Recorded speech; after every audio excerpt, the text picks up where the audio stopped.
When Meghan Markle landed the role of Rachel Zane on Suits in 2011, it wasn't just another acting job, it was the moment her life quietly split into before and after. A turning point that few outside her inner circle truly noticed at the time. Because, well, the world would only meet her years later as a Duchess. The transformation actually began the moment she realized she was no longer auditioning for scraps, but stepping into visibility, money, and access, and according to those who knew her then.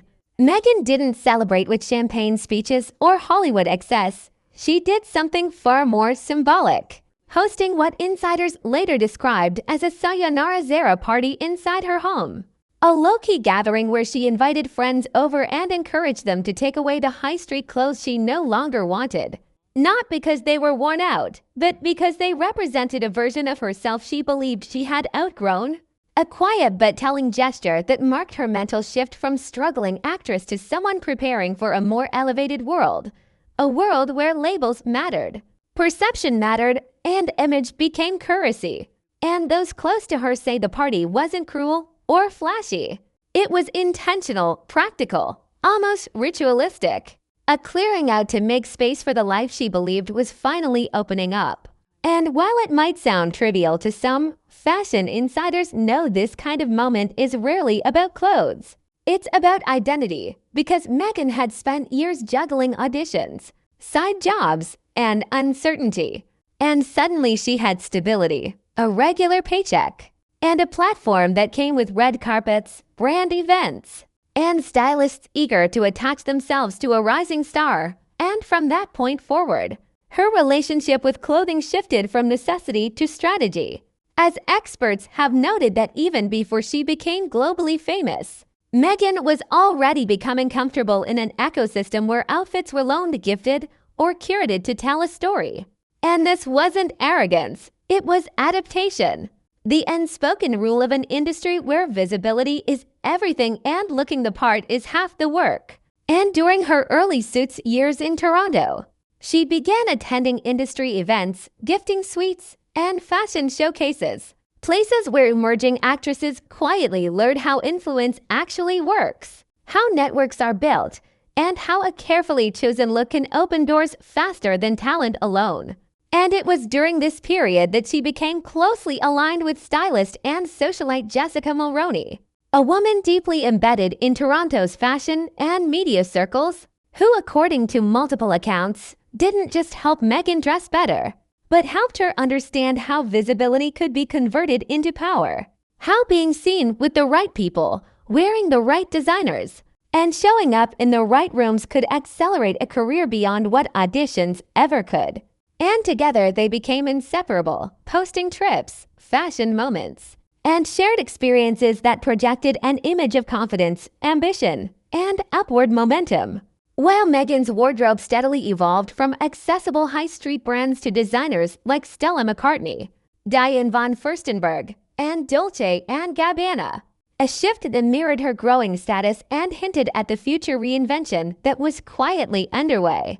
Because long before palace gates, royal protocols, or global scrutiny entered her life, Meghan Markle was already practicing something she would later be both praised and criticized for: curating herself, refining her image, and making deliberate choices about how she wanted to be seen.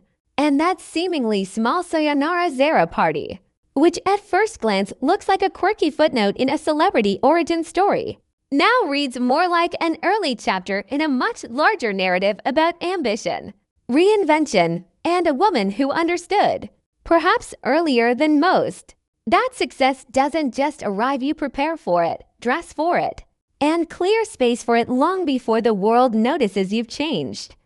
As Meghan's world expanded in Toronto, the relationship with Jessica Mulroney became more than a friendship and more like an informal apprenticeship in how power actually moves behind the scenes.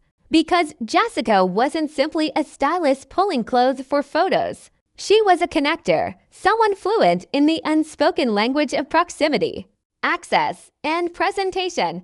And through her, Meghan was introduced to a rhythm of life that blended fashion, media, philanthropy, and social positioning into one seamless ecosystem.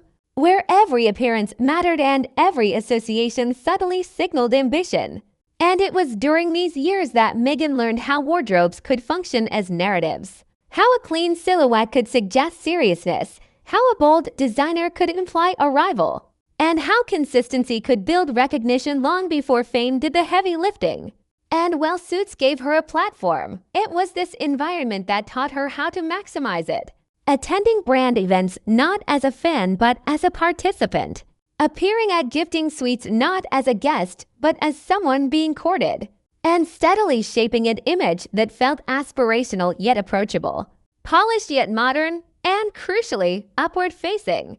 Because this wasn't about blending in, it was about signaling readiness for bigger rooms. And insiders have long noted that Meghan was unusually attentive to these dynamics, asking questions, observing how established women moved, spoke, and dressed, and absorbing those lessons with precision. Which is why Tina Brown later described her as an aspiring cosmopolite, someone keenly aware that influence is learned behavior as much as inherited privilege.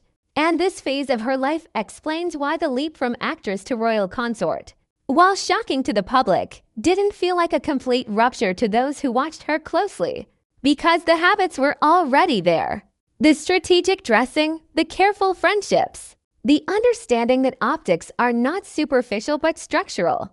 And nowhere was this more visible than during her transition into royal life, when Jessica Mulroney didn't disappear but instead traveled with her, styled her, and acted as a confidant during her earliest and most scrutinized appearances, including the 2018 royal tour of Australia, Fiji, Tonga, and New Zealand, where Meghan's wardrobe alone reportedly cost around £50,000.